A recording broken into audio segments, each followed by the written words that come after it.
Everybody, St. Paul here, and welcome to Music on the Run. And guess what? This episode is a little bit different. We're actually going to dedicate the whole show to running. That's right. Yep, the whole show is about running this time. And we talk a little bit about music and who trains with music. Anyway, we got a coach on, we've got a doctor, and of course we've got the Geezers of Gear. That's my running team with my buddy who started it. This is Bill.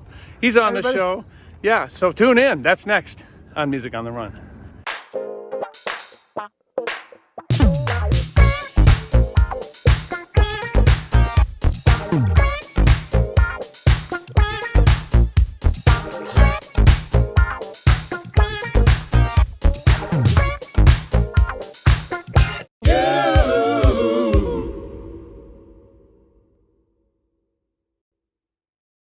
Hey everybody, St. Paul, Peterson here, and welcome to episode 23 of Music on the Run, another interview from the famous Peterson basement. We've made a lot of music in this basement, but tonight we're going to talk about running. This episode is totally different. This is our running episode. Most of our episodes are about music and acting and all that kind of stuff, but we're really going to take a deep dive into running. It is called Music on the Run, isn't it? So we're going to get some experts in the field and some not so experts in the field and give you some insight into training, injury recovery, equipment, and how to start running if you haven't done it before. With us tonight is Dr. Ann Moore, a sports medicine doctor at TRIA Orthopedic Center. She is a team physician for multiple sports teams and addresses orthopedic issues head to toe. She's married with 3 kids. I know those kids. And she's a runner. Yanti Ardie, is that how I pronounce that? Did I pronounce that okay? That is just fine. Thank you. Okay. She's originally from Indonesia. She's a singer, a voiceover talent, but her day gig and passion has been coaching endurance sports for both amateur and professional athletes since 2004. She's also finished 3 Ironman events, and we want to talk a little bit more. There's a huge list of things that she's done. Now for my buddy, the Geezers of Gear, my running team. Davide De Vrazo was born and raised in Basel, Switzerland, and played soccer over there for 15 years. Then he moved to the U.S., has 5 marathons under his belt. He's competed in triathlons and has gotten back into biking big time. And his day gig is a music producer and songwriter. Bill Nolan is a running enthusiast, shoe hog, and instigator of the Geezers of Gear. He works as a religious educator in Minneapolis, and he occasionally works at Gear Running Store to feed his shoe habit. He writes a running blog and has 7 marathons under his belt. And last but not least, Steve Schmidt. He's an Iowa farm kid that ran track cross country in high school and has been an on-again, off-again runner for many, many years. He's completed and competed in 5 marathons. He runs for mental peace that comes from being outdoors and being with friends. He is on the road over 100 nights a year, and he does his best to stay fit and healthy on the road. Whoa! I did it. Welcome, everybody. Yeah, you did. Thank you, Paul. Nice job, Paul. Thank you. Thank you all for being here. Now, we are all based in Minneapolis, except for you, Yanti. Where are you now? I am in Jakarta, which is the capital of Indonesia, and we have almost as many people as the United States. No kidding. Well, thank you for joining us today. Steve, you're also on the road. You said you're on the road 100 nights a year. You're like a rock star. Where do we find you where do we find you tonight? Down in the Kansas City, Lenexa suburb tonight, doing the work gig. So happy to be with you. Going to Kansas City. There you go. Kansas City, here I come. Man, it has been such a bizarre season, mostly for races being canceled, but there's been virtual races. But you know what's not canceled, everybody? Running. True. Maybe running together in our pack.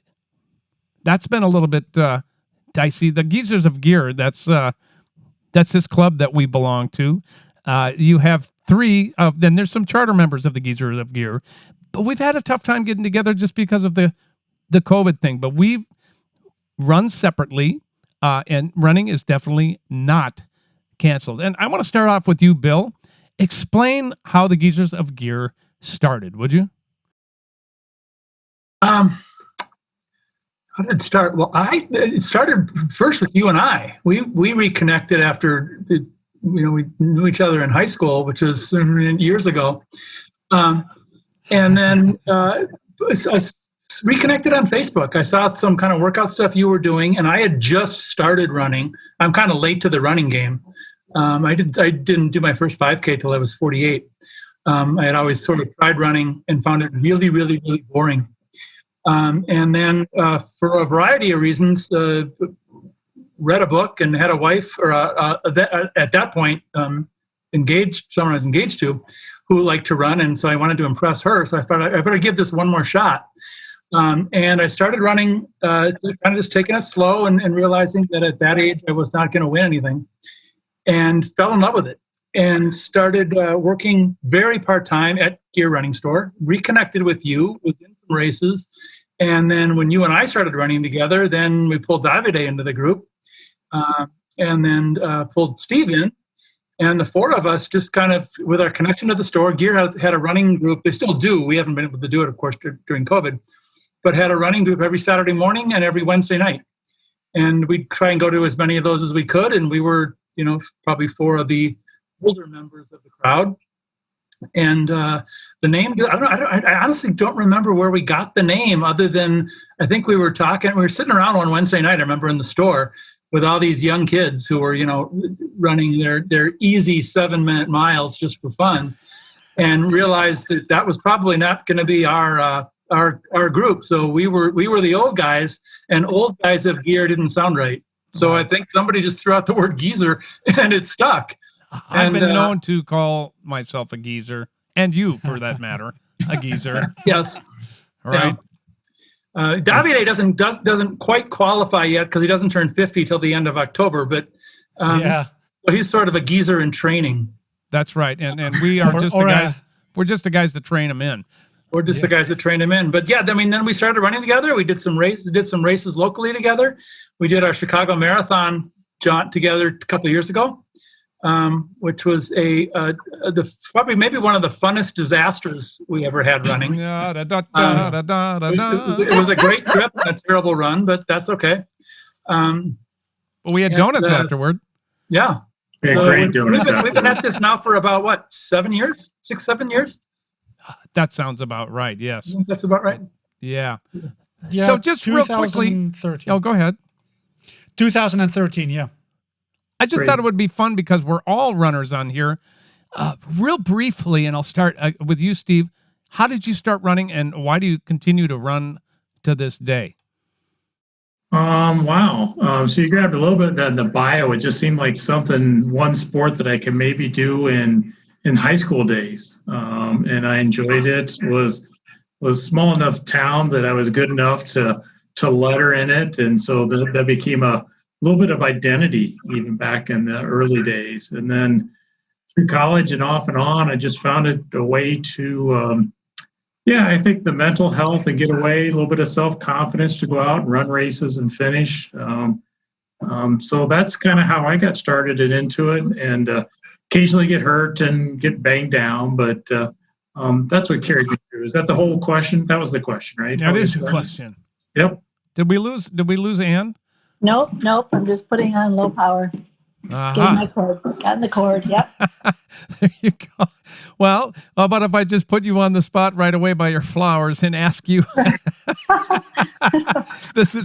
Maybe I should put a little theme music behind the power thing here. Okay, there we go. She's back, ladies and gentlemen. Am I upside down or right? Now you're upside down. Let's just wait. Like that. There we go. We'll go this way. Perfecto. That's okay. Perfect. You're back on. Sorry. I'm not editing any of that. That was brilliant. Thank you for that. Okay. And tell me a little bit about your journey with running. I know you like to run as well. Yeah. So I was just going to say, I think you all on the call here are much more avid runners, but I feel like I was always active as a kid, and I don't recall when I decided to start running. I just remember always being active and running around. So, but I my passion is swimming, and I think I started to supplement with running. And I have, done many races, but only one marathon. But I do love the ease of running, how you can just head out your front door. And again, I love swimming, but that's a little bit more labor intensive. So I love the just ability to jump out the front door and run just to relax or burn a few calories or just stay active. Right. You don't need a reservation to go running, do you? Right. Or a lap lane. Or yeah, exactly. Yanti, tell us about your running journey. Well, thanks so much for having me. And it's great to meet everyone else, and shout out to another swimmer here. However, I started running because it was like the then version of revenge bod. I got dumped by an ex. And so, what are you going to do except head out the door and start running? You got to run the anger off. You got to do something. And yes, swimming's a little more difficult. So I just put on shoes and I started running. I was teaching at the time, and a student was running AIDS marathon. She asked me for a donation, and she said, well, why don't you just do it? And I thought she was absolutely joking. I was about 40 pounds overweight, smoking, whatever. But I couldn't get it out of my mind. And so I did the AIDS marathon, got hooked in, and before you know, I started coaching. No kidding. Wow. And here you are today doing it full time. Yeah. Davide, I don't think I asked you about your journey with running. No, but so I actually started in 2001. Running was more like a cross sport for me because I was cycling at the time. And so running, I was just sporadically doing it. But I got really into it when my wife turned 40, and she had the idea to run a half marathon in San Francisco to celebrate that event. And so we trained together and we did it. And then that was shortly I met you, Paul. Or actually, we met before, but that's when we were talking about that half marathon, and you said, oh, you run? Well, Yeah. maybe we should run together. And, and that's how I started with you guys then too. So, Running can be such a great social thing. I mean, I so miss that social hang that the Geezers of Gear have. And there's accountability with having a group like the Geezers, and there's inspiration in that and camaraderie. It's just a beautiful thing, and it's fun to have a group of guys like you to be able to run with. Now let's jump right in here. So it's COVID. We got a bunch of new people taking up the sport of running. A lot of people just don't necessarily think, hey, I'm going to go take running lessons like you take golf lessons or anything like that. Is it just as simple as strapping on some shoes? And I'm going to ask Dr. Ann about that. Is it as simple as that? Well, I think there's two factors. One is your form and how you run. And sometimes people do need a little help with that in terms of their stride, their cadence, their gait, and all that. And looking to see whether you pronate if your feet roll in, or you supinate, your feet roll out. Some of those things can be corrected, which can optimize your running. But the other part of it is the conditioning piece. And that's where these couch to 5K programs or pathways that you can follow can be helpful, in that you can just start with a fast walk, transition to a light jog, then, alternate days, but eventually get to running. But I think for people that are relatively inactive, that slow transition is the best way to enjoy the running and not get frustrated, but also prevent injuries. Right. I remember when I first started running out, I don't know about you guys, but my body just went, what on earth are you doing to me? And I would feel like, I call it the creak, creak, crack, crack now because I'm used to it. I'm going to write a song to that. But there are some different energies that are put on the body when you run. And I believe, in my estimation, there are some things you need to get used to. And then I'm going to stay with you on this. What's the difference between being sore and just walking through that and hey, and it's time to come and see you. Where do you think that line is? Yeah, so to kind of decipher soreness from pain. Yes, thank you. Yeah, no, so I would say soreness is usually in that, that day of, slightly day after kind of recovery phase where you have that achiness, and you might have some focal area of pain, but more when you start to think about injury issues, it's that persistent pain, and it can prevent you from getting back to continuing running. So people that have soreness, they can, rest a day, go back, and they're able to return to running and not have much difficulty. But if you have an injury and there's, more consistent pain, you just, like if you're dealing with a stress fracture or something, you just can't continue to run. Right. And that's why probably getting in to see somebody's more helpful. Now, it's fun to have you on, Yanti, because Bill has a coach. And I'm not sure who else in this talk has a coach. I consider my coach both, the geezers of gear. Whether that's a good thing or a bad thing, I'm not exactly sure. I think the jury's out on that. But Yanti, will you speak to the advantages, especially for beginners or anywhere within the realm of running? Why is it an advantage to have a coach? Actually, this really goes from beginners to runners who run as a profession. That's how they make their money. And I do coach all levels. I love it. I enjoy it. And this especially goes for the adult onset runners. The best thing about a coach in running is to actually keep you from having to get to the point where you see Dr. Ann. No offense. I mean, I'd love to send you more business, but my business is to make sure I don't. So actually, my main job really for almost everyone in running is to keep you running where you're at, not where you think you should already be. Interesting. Yep.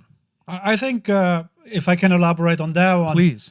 I remember when I started running back in 2012, I was just running on one pace. And it was always go, go, go, go, go as hard as I can. And only with time you get like smarter and you go slower for trainings day. And I think that has something to do with getting injured, is when you always go full. And so there are different workout units that you kind of want to do, and it's not always go, go, go. So, and maybe Yanti, you can elaborate on that too.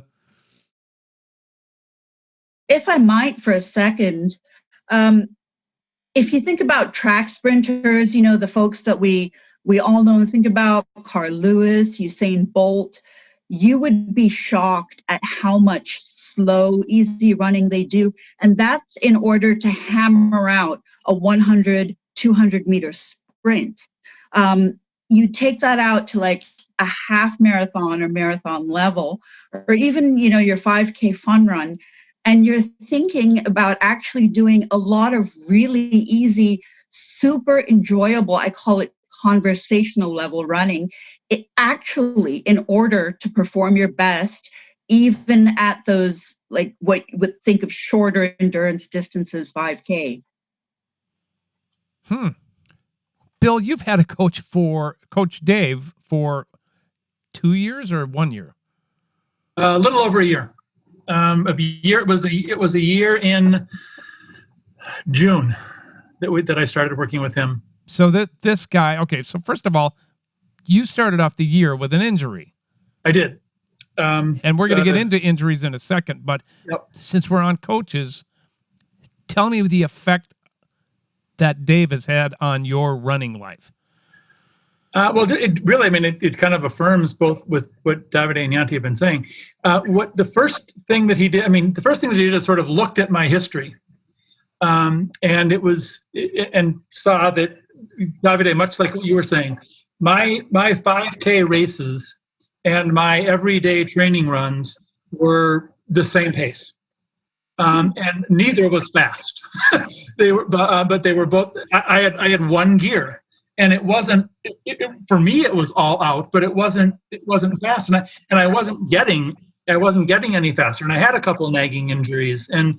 And so when I started working with Dave, the first thing he did is kind of break up and remind me, and this is something this is part of that, that accountability thing you talked about with the geezers. You guys remind me of this too.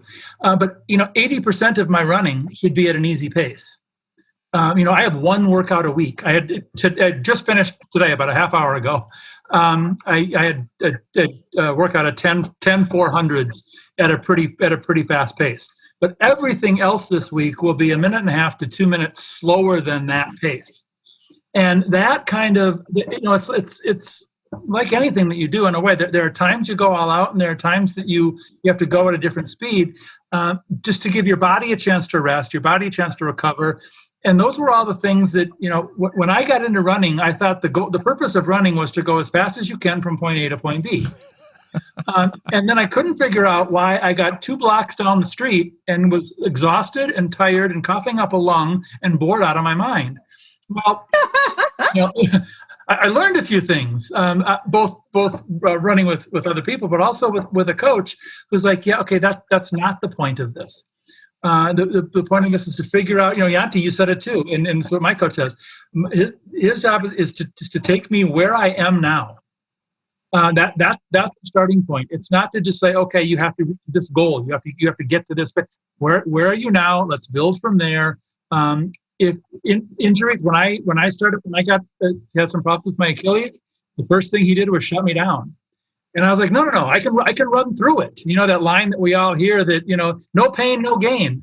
No, it really doesn't. One I mentioned before, one of the books that I read when I started was the book Born to Run, which you're probably familiar with. And there's a great line in there that I love, that when Chris McDougall's coach says to him, if you think you're working too hard, you probably are. And so back off a little bit. You're only going to hurt yourself. You're only going to do yourself harm. And, you're not going to win anyway. So the goal is for you to do the best that you can do, not to go out there and kill yourself and think that there's some great reward for it at the end. So really what my coach has done is he's slowed me down. He broke things up. And the irony, of course, to all of that is I am running way faster today than I ever imagined was even possible. And it's still not, I'm still not going to hit any podiums anytime soon, but it's way more efficient. It's way less, injuries are managed much, much better. And it gave me another level of accountability. He's got a training plan, and I'm running these days, and I've got to put it in on an app, and he's going to see it. And right. And if there's a day that's like, I just don't have it today. Okay, well, that's fine. We'll talk about that and we'll move on. But it's another level of, if I want to get better, I do need to do this. And that's been the biggest benefit to me, is just having somebody. For sure. Some of the things that you share with our little text group, and I guess it's more bragging than anything else now, Bill, isn't it? Oh, yeah. Look, I've run a 5-second mile and all these things. It's bragging and it's shame. I want to make you guys. If I want to make me feel good and you guys feel lousy about yourselves. Thank you, and we love you for that sometimes, not all the time. But, see, let's talk a little bit about prevention of injury. I guess the first question is, and what's the most common injury you're seeing with running? I would have to say probably overuse. Okay. And so, as I said, I see athletes or patients of all ages, but I think in this age group, and I've just kind of used 40 as this random cutoff number, but I feel like there's a fair amount of more women that are trying to do these intense workouts, and they're trying to work out as if they were 25. And then they're coming in with these injuries, and their shoulders hurt because they're doing 50 burpees in a row. And so I kind of came up with this rule of, it's not a hard and fast rule, but a suggestion to people that after the age of 40, consider never running back-to-back days, and I call it a 4-2-1 regime of you run 4 days a week, you cross-train 2 days a week, and you rest 1 day a week. So you run cross, you run rest, you run cross. So you're always alternating. And then mixing up your use of other muscles to help avoid injuries. So let's talk a little bit about injury recovery. What does TRIA do to help people like us? Because we've all had our share of injuries, and we want to keep showing up because we like to run, believe it or not. Yep. Right. And we like each other most of the time, and we want to hang out and we want to go run. Right. So tell us what TRIA does for physical therapy to help people get back on their feet, so to speak. Right. So usually it's a really thorough evaluation starting from the feet on up. We call it the kinetic chain. So the feet all the way up through the waist, including the core, to see what does your foot alignment look like? What's your stride look like? Formal running evaluation can be super helpful for people that, maybe doing a little bit of a whip kick, or their arm pump is off, or their hip dropping, pelvis dropping, that kind of thing. So they'll always start with a formal evaluation. If we've suspected any concern for, early arthritis or stress injury, we've done some imaging. So we've kind of ruled out anything, bad where we would say you probably shouldn't run for a short time. Right. And then, I always try to look at runners' feet to, again, as we talked about, are they flat-footed, or they have high arches? Could they benefit from a insert in their shoe, or what kind of shoe would they benefit best from? And I am a huge fan of Gear Running Store. The owner, Paul, I've seen him before in clinic, and he's been very generous about help, when patients go in to see him or their store for shoes. So always making sure a person's in the right shoe wear as well. So the PT will look at core, look at stride. Hamstrings are a big issue for people, that when you have tight hamstrings, your stride is a lot shorter and choppier. I say the same thing to skaters, hockey players. Hockey players are notorious for short or tight hamstrings, which causes a short skating stride. But runners also typically just do not have any glute muscles. They have flat butts. And yeah, there you go. You in most. You would know. I mean, I've come to you with these problems before. Yes, nothing personal, but yes, I do know that your glutes are weak. Yeah, strict. No, I got the Norwegian back end. It's just flat. Yes. There's nothing there. Yeah, but the more you stabilize your pelvis with your glutes and your core, the benefit of downstream is you have more stability. So, Steve, I want to talk about with you a little bit. So we've been in the Geezers of Gear for, let's say, 7 years. This was at this time last year, had an injury. Right. Would you like to talk a little bit about that? And the reason I want to do this is because it's a success story. And I think it'd be cool to inspire some folks that may have some similar issues, let's just say. Yeah. Thanks, Paul. And to build on, my injury was not running related. It was a simple fall that ripped apart my quadricep tendons. And so that became a rather extensive TRIA repair surgery that had my, try to reattach quads, and then not using that muscle group for 3 to 4 months while those tendons start to heal. And then I'm trying to retrain a set of quadricep muscles to be training again. And I like your comment earlier, Ann, and I think you build on it, Yanti, that, that was you're always on some kind of a pathway in your running profile, right? And when you go back to square zero, you want to move forward at a faster pace to get back to where you're at sooner. And that's not necessarily the right thing to do. So I'm able to run. I'm able to run probably as far as I want to, but it's sore 2 or 3 days later. And so I've got to still watch the miles. I still got to know where I'm at on my pathway to what I want to get to. But yes, very much so a success story in that after laying in the boundary waters, waiting for the 3 hours for the great search and rescue group to come and carry me out on a gurney, this young, strong, vibrant marathon runner getting carried out on a gurney is pretty humiliating. But yet, today I'd be the one to go carry somebody else out. And that it is possible to recover, but at the age as a geezer might be, patience is a key thing, but keeping after it. Well, and you have it is a success story. You are going back up to that place where you were carried out. Yeah, in 2 weeks, I'm going back up and going to hike in, and I'm going to sit on that same rock, and we'll just see what the mind says to me about how I was there before a year ago, and see what it might say. Yeah, you got to let us know. I want to see pictures. I want to know. So let's talk. Okay, so we have a lot of people who listen to this podcast because of the musical guests that I have on here. And my hope is that we inspire them to get off the couch and start, which is usually the hardest thing. Who haven't we heard from in a while? Yanti, why don't you tell us the best way to go from couch to any kind of distance, and do it in a safe manner? And you guys can jump in and give your own advice as well. Paul, I'm so grateful you asked, and this segues perfectly with singing. I even do this with my professional runners.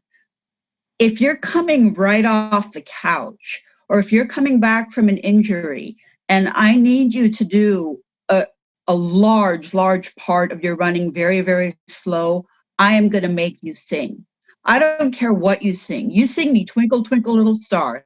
You make up a song. I don't care. But you do not run faster than you can sing. Interesting. That's a good strategy. You started something here, Yanti.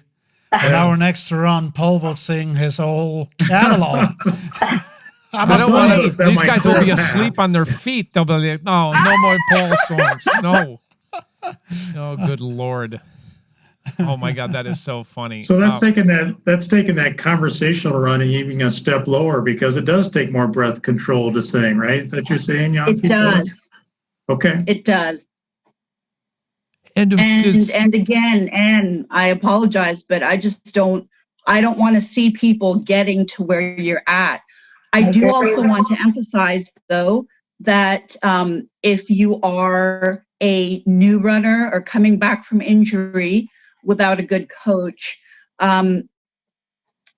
it's so important that if you're going to do stuff like gait analysis, form, that you go to someone like Anne or work with a physical therapist that someone like Anne recommends. Your average PT who, does rehab work, that's just not going to cut it. You really need someone who specializes in running and understands how all the parts work together and how an injury in one place is going to affect another part of your body, even all the way up to your shoulders or neck. True. Yes. When our physical therapists do their running analyses, they videotape and they do it from 3 angles.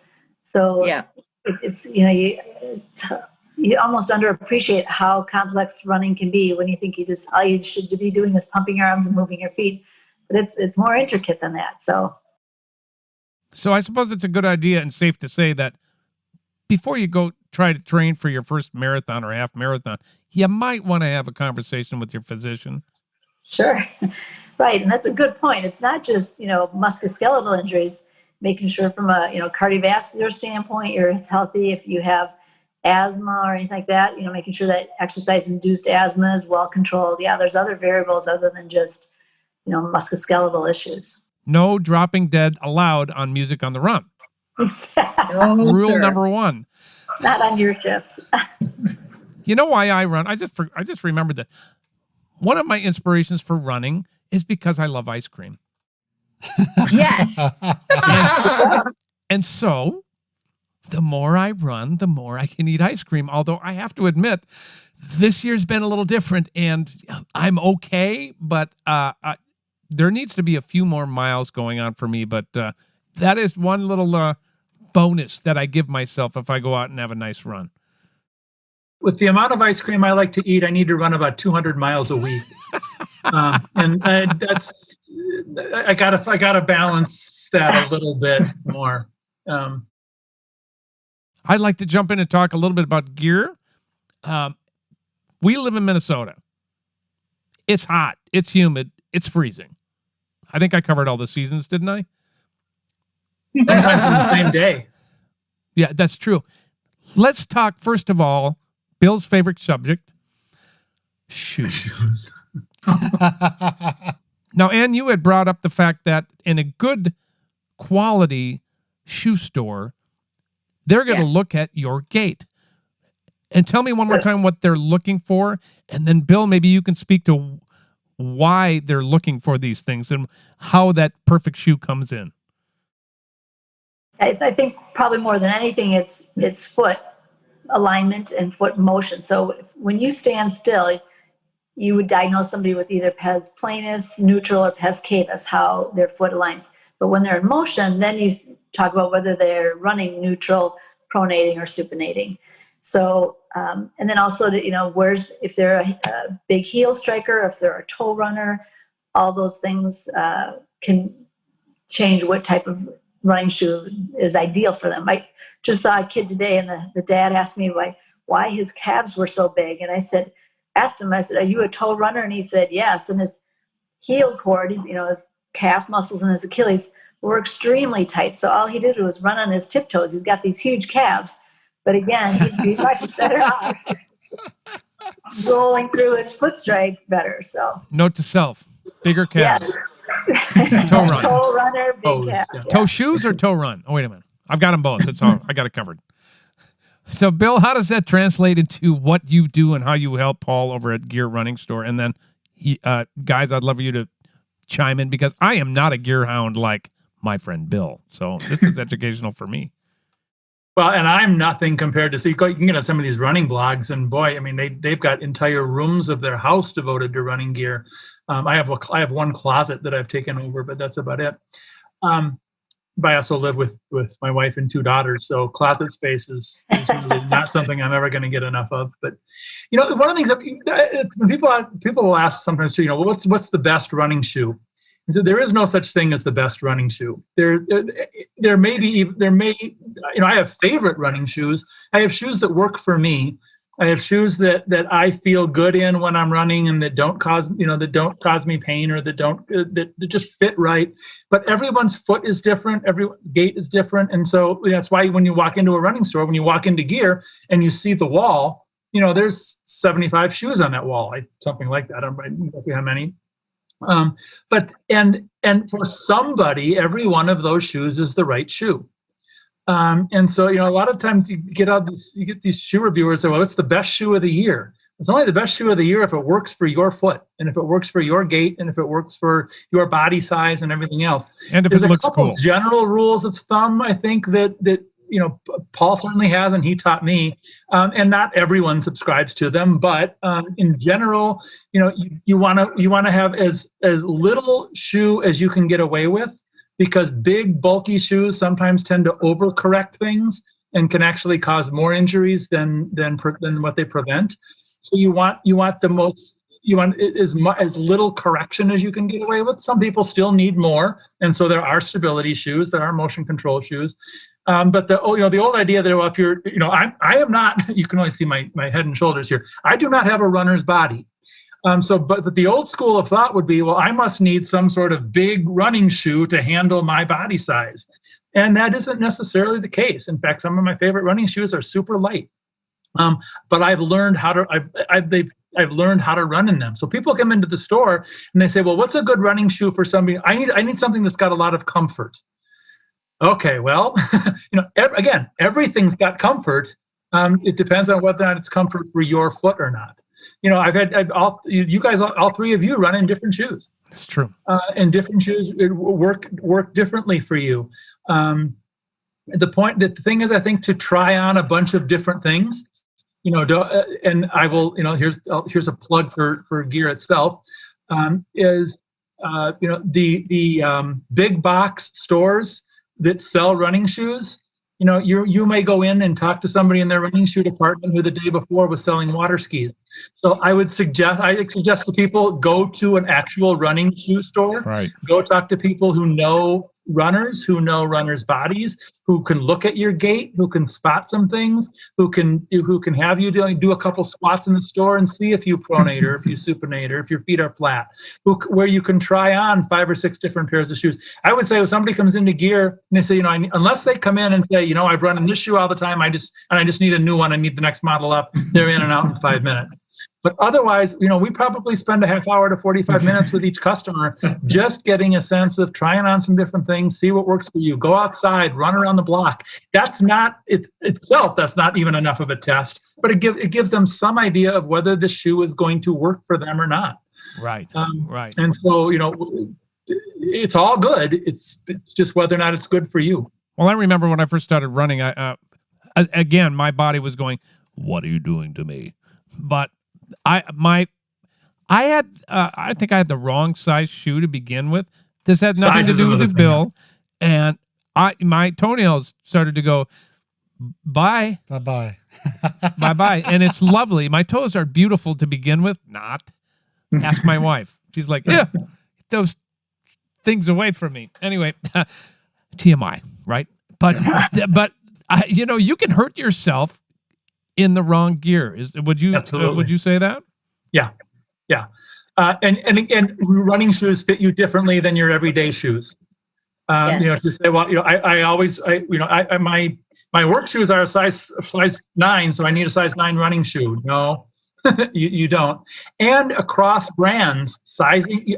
I would love to tell everybody a size 9 is a size 9 is a size 9, but it's not. Across different brands fit differently. And across different models within the same brand, they might fit differently. And no one has got, a size. I've got super large feet. So, I take a size 14. In a perfect world, if they made a 13 3/4, that's probably what I would need. So no one's fit is going to be perfect. We don't have custom made shoes, but most of us anyway don't have shoes custom made for us. The elite runners might, but other than that, so we've got to kind of find what's going to fit us the best, and it's going to change from shoe to shoe and from model to model. But yeah, you have the wrong size, and like you said, you're gonna find out what a black toenail means. You're going to be in trouble. The other thing that I want to bring up is that we have our 3 seasons: hot, sweaty, and freezing. People don't think we can run in the weather that we have here in Minneapolis in the winter. But I learned you can, because the equipment for that is so outstanding, and it's beautiful to run outside. I'd prefer running when it's cold. Did I say that? I want it to be cold. but it feels better on my body. I feel like I can run better. It's like airplanes run better in colder air. So does this runner. And the equipment that they have nowadays is great. I'm not going to get into everything that we have, but we've got the watches that we can share things on Strava together. We can encourage each other from there. It's a real community, I feel, that we have here. We've just got a little bit of time left, and because this is Music on the Run, I am curious, and I'm going to go around the room here, and Steve, I'll start with you. Music when you run or no music when you run? And if so, who are you listening to? I'm a no music when I run. Okay. I will have parts of lyrics of different songs that'll run through my head, but they're just there 10 or 20 seconds, and I move on to something else. Let me tell you why, because you are the mayor of the city of Lakes. Yes. This gentleman says hello to every runner he goes by. And really, he is the most positive guy. He's like, morning, runner. Looking good, runner. Keep it up, runner. Really, that's the guy. That's this guy right here. Thank you, Paul. Thank you for that. No, you're such a good guy. What about you, Davide? I do. I actually do. And sometimes I kind of put even a playlist together to kind of to keep me going. I can't listen to like Pink Floyd while running. I need to something more energetic that it kind of keeps me going. On the bike, I do listen to podcasts more than the music. So, yeah. Yanti, you're a musician. You're a singer. Do you run with music? Swim with music? I am sorry to be a jerk and a purist in this regard, but other than yourself singing, I almost always forbid it, unless you just need to go out for that run and you need to stick the earbuds in your ears and just do it. I absolutely understand that. There are times when you actually just need to throw the training plan out the window and just go for a run however you want to. In training, whether you're by yourself or in a group, I really go for the listen to your body thing. Another thing that runners do when they're listening to music and they're supposed to be following a training plan is that they will speed up with the catchier, thumpier songs, and then they'll slow down for the smoother, sweeter songs. And that's not exactly what you're aiming for. Sure. No, I get that. I'm a little disappointed in you, but I get that. Just kidding. I make people sing. Nobody else does that. Although you make people sing when they're getting off the couch and they're first starting to run. So we forgive you for that. Oh, no. I make my professional runners sing, too. They and need what about to be held back, when they need to be held back. Got it. What about you, Ann? Are you a music person when you're doing your physical activities or not?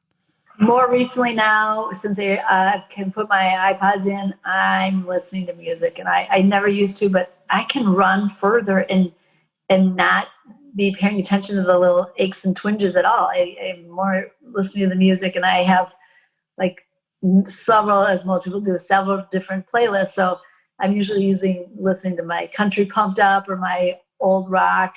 And so it's all usually a faster, or at least a pace, and then if I want to cool down, I'll switch to my, my slower music. But I find I can just be so much more just distracted, but yet enjoy the run more when I'm listening to music. And the problem is, though, I sometimes want to use my arm dance kind of stuff. I can't do that when I'm running around the lake, but at night, when it's a little bit darker, I can do that. That's awesome. How about you, Bill? What's your journey with running? I already know the answer to this, but. Yeah, it depends on how tired I get of listening to you guys talk. But I go back and forth. One of the things that it's kind of interesting when I've watched and listened to other podcasts, and they talk about how running has worked its way into their music life. And I kind of look at it a little bit reversed. What running has done for me is it's introduced me to new kinds of music I might not listen to, because I've developed playlists for the pace that I want to run. So it isn't just a matter of putting on 30 minutes of my favorite songs, because that may take me all over the place. That might have me sprinting. That might have me jogging. It might have me doing everything.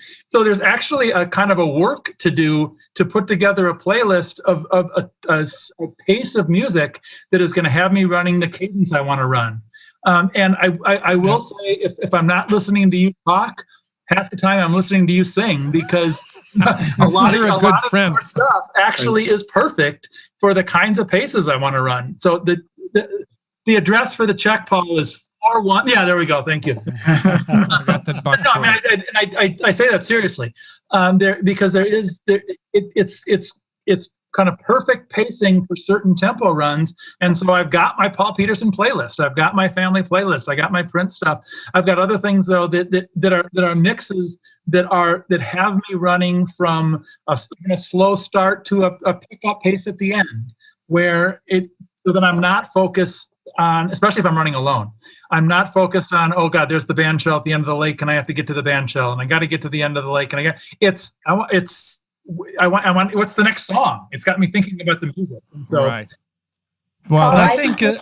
Paul, I would love if you would put together a playlist of you singing, and I would run to that all day long. Oh, right on. Well, hey, I may have to do that. Thank you all for being a part of this. And where do we find you? Because you're just such a gracious person and such a knowledgeable doctor. We'd love to be able to find you. You're so sweet. I'm at TRIA Orthopedic Center, and I'm at the Bloomington site. Now we have multiple sites all around the city, but the original one at Bloomington, that's where I'm at. And that is Minnesota. That's for our Minnesota runners. Yeah, Bloomington, Minnesota. Yanti, if we want you as a coach, how do we find you? Google Yanti Triathlon, and you will find me. Great. That's Davide, if I want- Yanti. Got it. Davide, if we want you to produce a song on us, how do we find you? Go to f5soundhouse.com. F5 Soundhouse. And Bill, tell me a little bit about, we'll see you at Gear, but tell us a little bit about your blog and how to find the blog. The blog will be the guy, one of the guys who's helping me running, who's also kind of an honorary geezer at once in a while. We're just about ready to go. It will be at the site will be accidentalmystic.org, all one word. It'll be a significant amount of it is about running, but it's about sort of the spiritual side of running for me and how those two connections have been made. With just kind of short 500-700 word blog entries, hopefully give people some things to think about, and what running has meant to me, just in terms of getting in touch with creation and getting in touch with other people and things bigger than myself. Great. Steve, what can we push for you, my friend? I think you can push all my other friends here. Get a coach, go to TRIA, go to Accidental Mystics, listen to Paul Peterson sing, and then just get aspirational, get your music career going, and have Davide cut a jam for you. Make it all happen, guys. Thanks. And then just say hi back to me when you see me around the lakes. There you Yes. go. If someone says hi to you, it's probably him. Yeah. You guys have been awesome. Thank you for being a part of this first running show. It will not be the last. I think people are going to get so much out of this.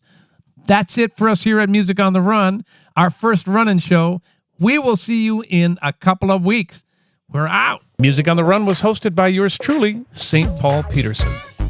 Edited and produced by my buddy Davide De Vrazo. Video editing by Ivan Sebastianov. And a very special thanks to the people who financially support this podcast. And remember, I run so I can eat ice cream.